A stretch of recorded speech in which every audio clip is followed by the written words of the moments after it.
am the American soldier. For the American people, my family, my fellows, my sons to come, I carry arms. Remember how I began? Born of explorers, colonists, hunters in deerskins, schooled in the wilderness, fighting for a continent. Remember Concord Bridge, 1775? Here it was, here at this bridge. I fired the shot heard round the world.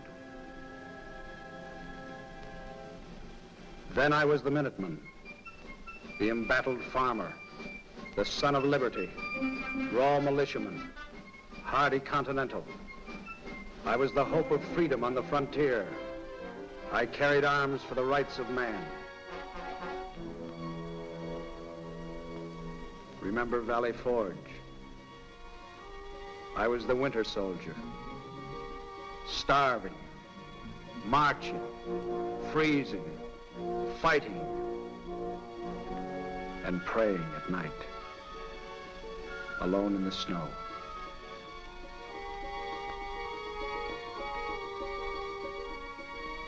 I planted the flag of 13 stars at the Mississippi, at the Great Lakes. On these, our hard-won shores, our flag still flies. And again, here at Yorktown, I was in the splendid ranks when we won our freedom and our continent. I fought the revolution. I won this liberty. Look at my battlefields. Bunker Hill, Ticonderoga, Niagara, Lake Champlain, Manhattan,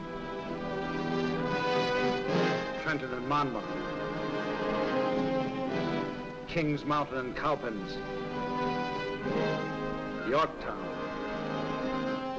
Marching, I made America great. North to the parallel 49, south to the Rio Grande, west to the mountains. Marching, I made America free. Working at peace, I built America. Explored with Lewis and Clark, with Zebulon Pike, with Kit Carson and Davy Crockett.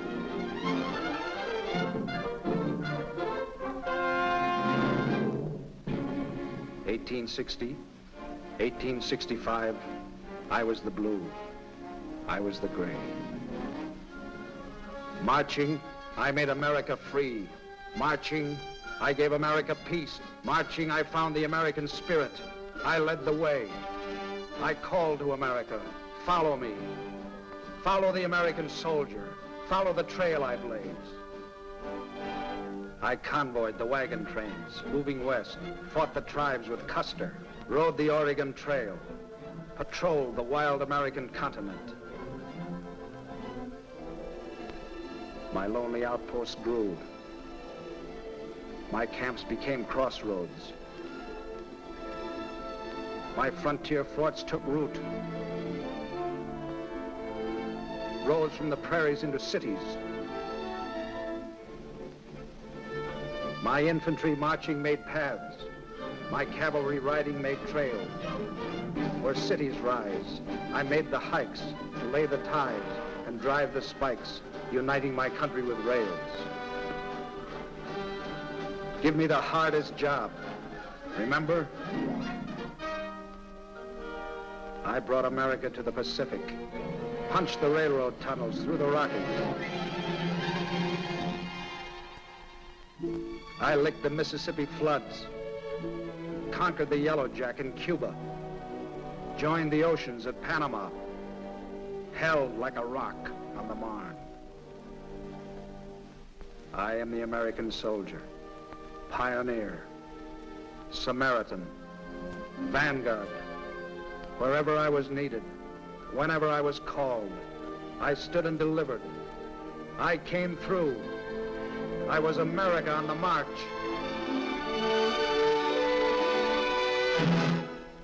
And now, today, here I come again, marching again, at the same old job, same old brand new job.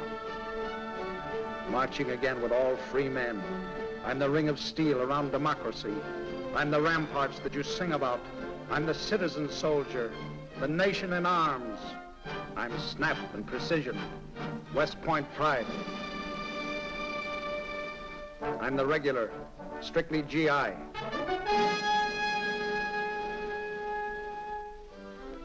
I'm the rookie, maid soldier. I'm up from the ranks. Hell for leather, right on the line, straight from the eye.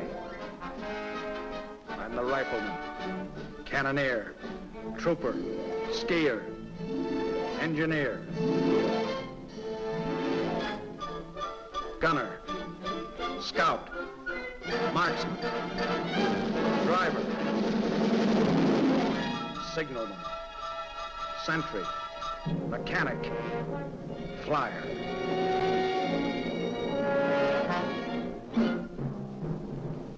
I'm the eyes of the cannon, the marching refrain, the brains of the tank, the nerves of the plane. I'm the heart of the shell, the courage of truth.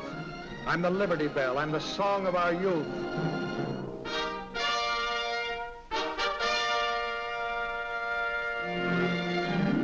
I'm the fighting men at every outpost, from Alaska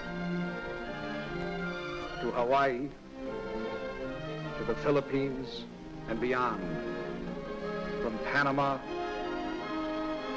to Puerto Rico to Iceland and beyond.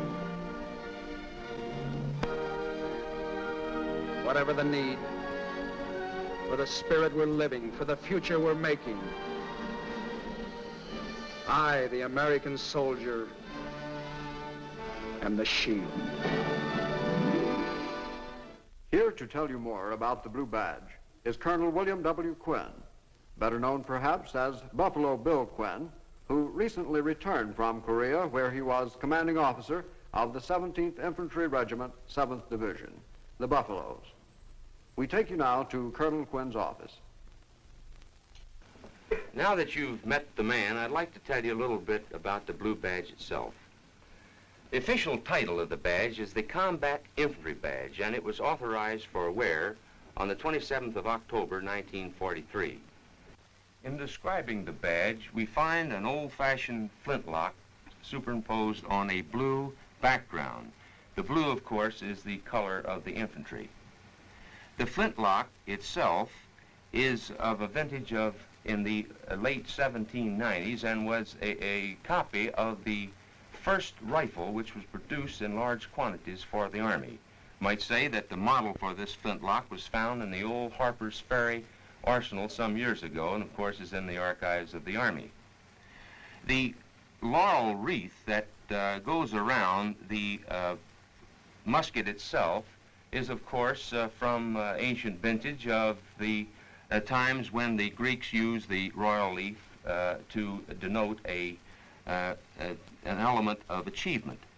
The star, if you'll note, is awarded to those individuals who have had the opportunity or been awarded this Combat Infantry Badge in 2 wars. Earlier in the program, we promised to bring you the infantrymen of the various divisions and tell you something about the histories of these divisions. So today we'll start out with the 1st United States Infantry Division. Therefore, the Blue Badge proudly presents the Big Red One. This is the story of the 1st Infantry Division, the Red One, whose fighting men saw the war through from D-Day North Africa to VE Day Germany. Those combat boots, polished now for occupation duty, slogged through 8 campaigns and 3 amphibious landings. But units of the 1st fought as far back as the Revolution to preserve the Union in the Civil War. Were first in combat in World War I, when those units were combined into a regular Army division. Then in 41, there came from all walks of life a new generation of recruits. Boy, do I remember breaking in them first GI shoes. We learned quick it was a fighting outfit from that rugged training we got here and overseas. Still, when we left England along in '42, we felt pretty good. Had a swell CG, Terry Allen, a fighting general. We liked him, and he liked us. So the outfit relaxed, had some fun.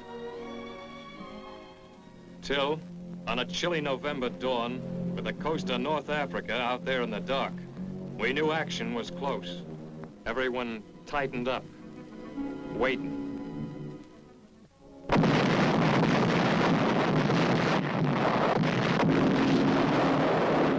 I don't know which was colder, the water or the feeling in my stomach when they opened up on us.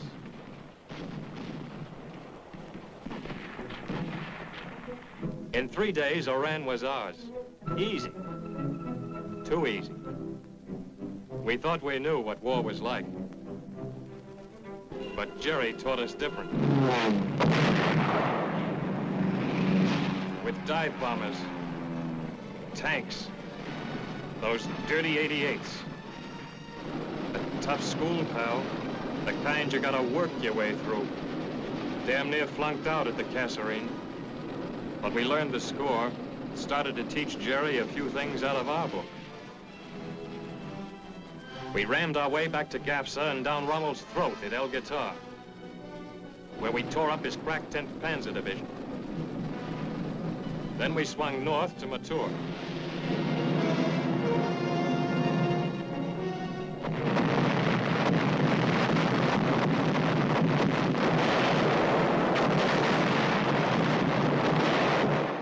Nightmare war. Ernie Pyle told about it. Drenching artillery, hidden mines, walls of machine gun fire. Meanwhile, Montgomery's 8th Army cracked the Mareth line. When we shook hands with his patrols, it was over the corpse of Rommel's army. After Tunisia, the crazy rumor got around that we were going to load on boats for home. We loaded on boats, all right, but for Sicily, which, believe me, was no place like home. This time, the beachhead was plenty rough. But after we broke through, the Red One moved fast. It took 18 towns in 37 days. But to take it, we had to stop and slug it out in the mountains all along the way. Like Troina. Pretty mountain town. But after 21, yeah, 21 Jerry counterattacks, it looked like this. We won all right, but we paid. After Troina, they sent us back to England. Our new CG, General Hubner, put us through the jumps again. We practiced for another beachhead, but this one we knew was going to be the payoff, the biggest show of all.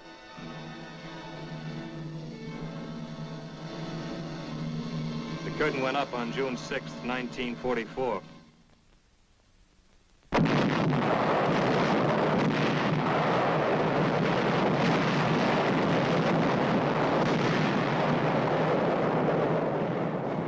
I never think of Omaha as a big town in Nebraska, not anymore.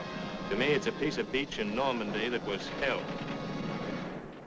We were getting Kraut artillery, mortar, and machine gun fire like rain, without even an umbrella for protection.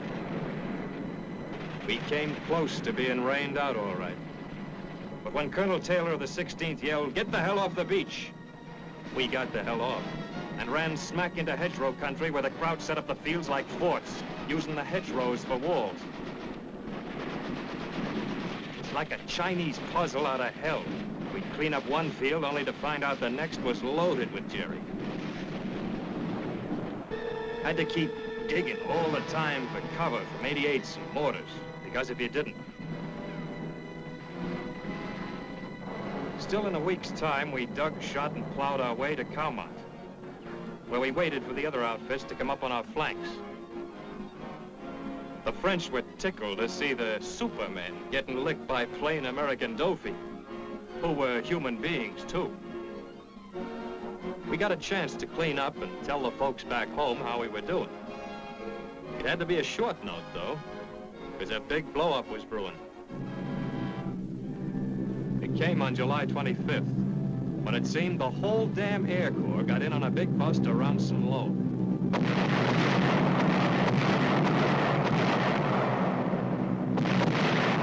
Then the infantry pulled an off-tackle play west of the town. The 4th and 9th Divisions opened up a nice big hole, and the 1st charged through. Patton's tanks went running all over like frisky colts, chopping up the panicky Krauts. Well, it was the Doe Fort who did the cleaning up. Combat engineers dug up mines like fat cabbages, cleared away roadblocks, and all the time the infantry kept coming along for the final kill. It was slugging and slogging, shoot and march, grab a nap when you could, eat while you hiked, sea rations, Ks, and a lot of dust.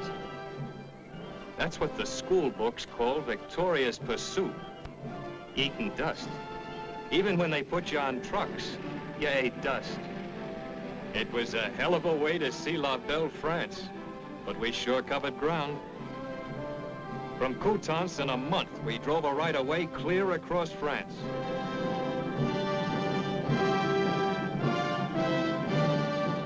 Through Soissons, where the Red One smeared Jerry 26 years ago.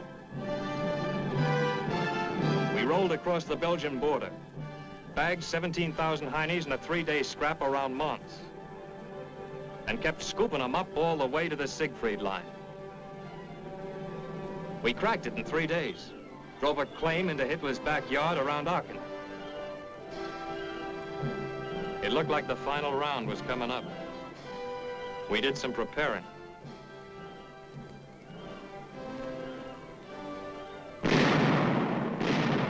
Hitler decided to hold out in Aachen, pep up the Germans by making it a symbol of Nazi resistance. Gave them a slogan, too. You were fighting for the honor of the National Socialist German Army, he said. They fought hard, too. House to house, for weeks. But we had a slogan, too. No mission too difficult. No sacrifice too great. Duty first. In the payoff, our slogan had more punch. We cleaned them out house by house, street by street, till on the 21st of October, Aachen, or what was left of it, surrendered.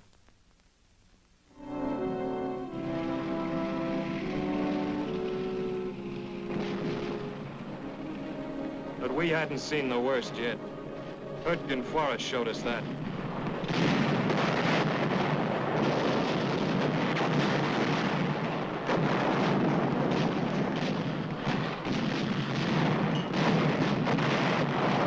If tree burst didn't get you, the weather did. Yeah, Hürtgen really trimmed down the outfit. But we cleaned out Jerry. Then General Andrus, our new CG, pulled us out for our first rest in 6 months. We couldn't believe it. Even when we got back to Verviers in Belgium, we knew it was too good to last. Well, it didn't. Hitler shot the works with one last gamble in the Ardennes. And back in the line we went to hold the northern shoulder of the Bulge. It was an old story for the Red One. Mean weather, Jerry beating his brains out attacking. Then us counterattacking for keeps.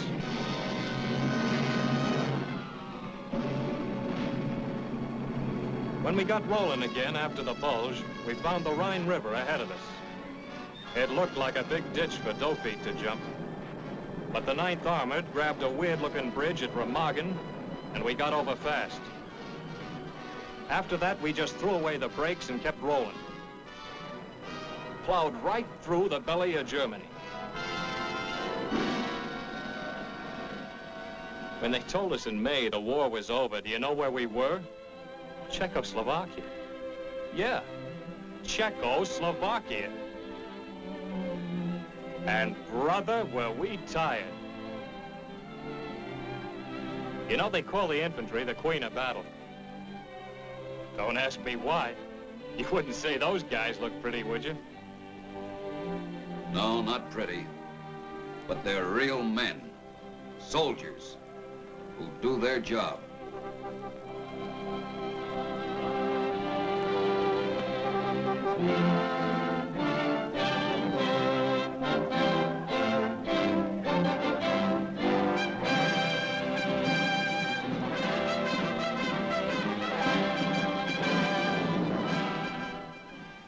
I'm sure what you've just seen has brought back a lot of old memories to many of you. I'm also certain that those of you that serve with the 1st Division are very proud of that service.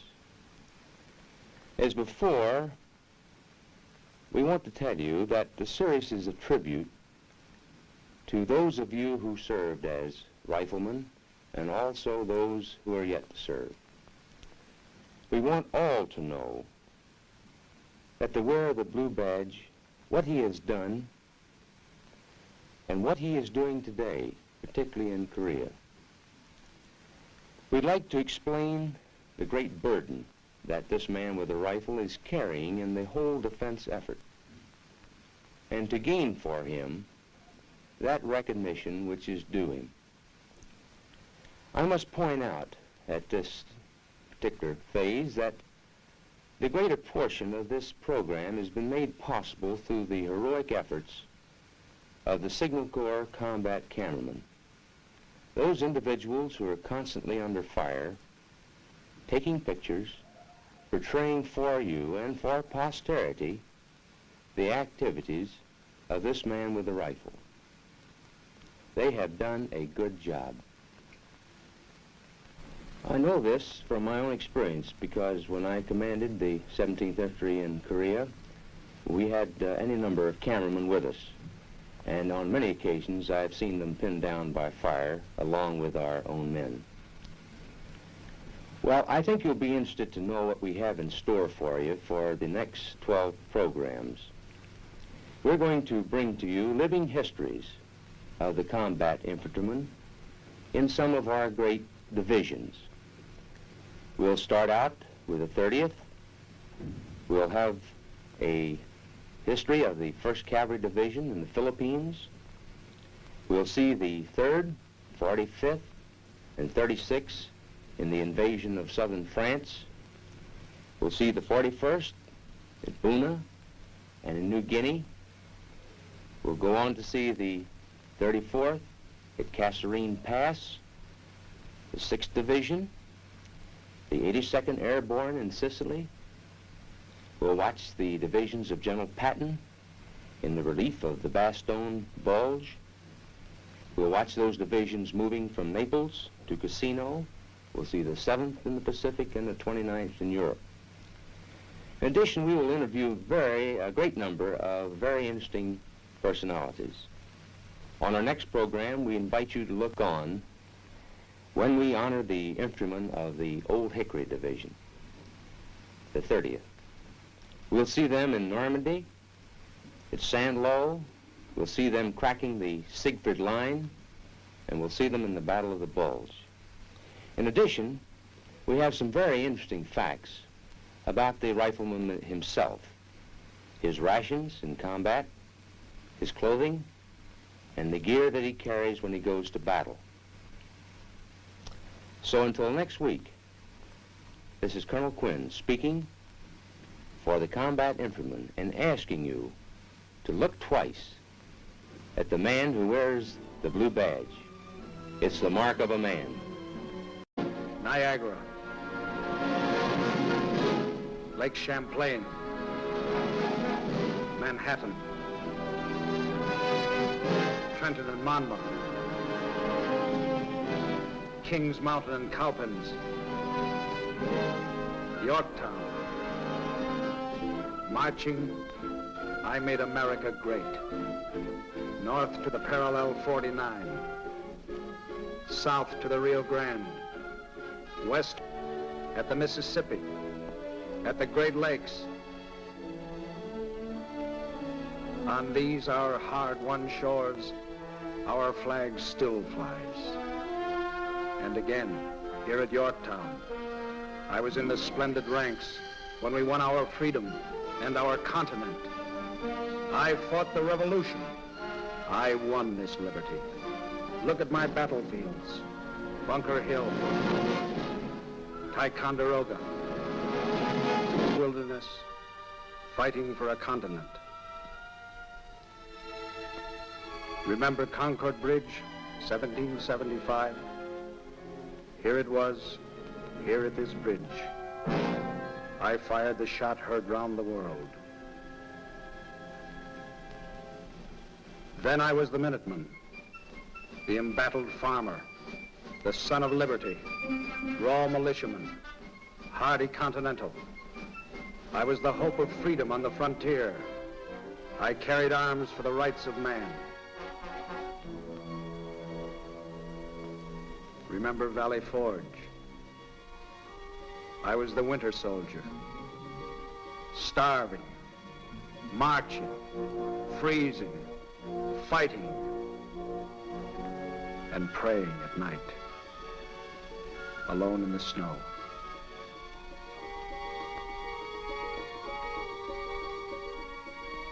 I planted the flag of 13 stars.